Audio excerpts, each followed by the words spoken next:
أنا العبد الذي كسب الذنوب وصدته الأماني أن يتوب. أنا العبد الذي أضحى حزينا على زلاته قلقا كئيبا. أنا العبد الذي كسب الذنوب وصدته الأماني أن يتوب.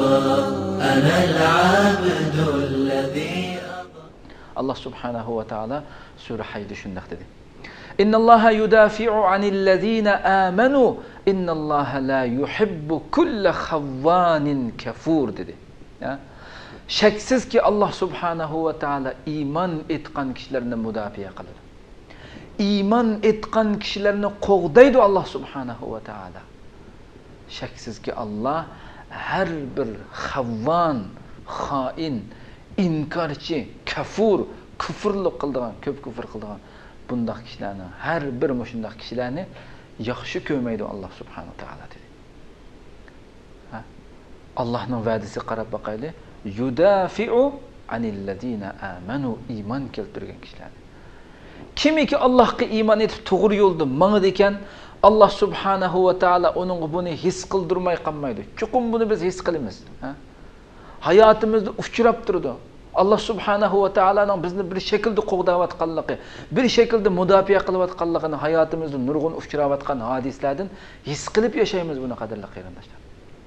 Közümüzge uçuraydı bunu Allah'ın bir yuşurun qolundan Allah subhanahu wa ta'ala tarafından bizni qoğdavatqanlığı, bizni qollavatqanlığını his qılıp durumuz.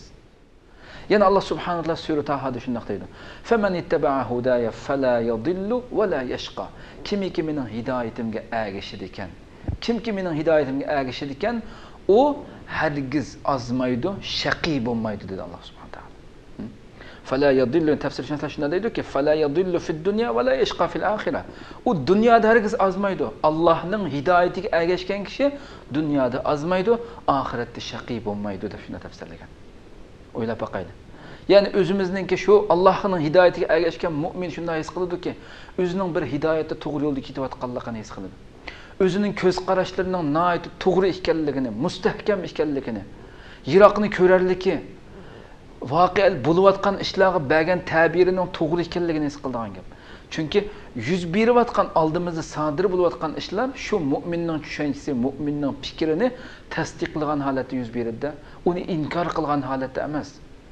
Balki tasdiqlagan holatda yuz beradi. Çünkü o mümin barliq ishini Rabbining ta'limoti, shu Parvardigorining, shu ilahinin ta'limoti bo'yicha tushunganligi, shu bo'yicha tafakkur qilganligi uchun bo'layotgan hadislarni Allah subhanahu wa ta'alaninki so'zini tasdiqlagan holatda yuz beradigan bo'lg'achqa, mu'minning tushunchisini ham tasdiqlagan holatda yuz beradigan gap. كسب الذنوب وصدته الأماني أن يتوب. أنا العبد الذي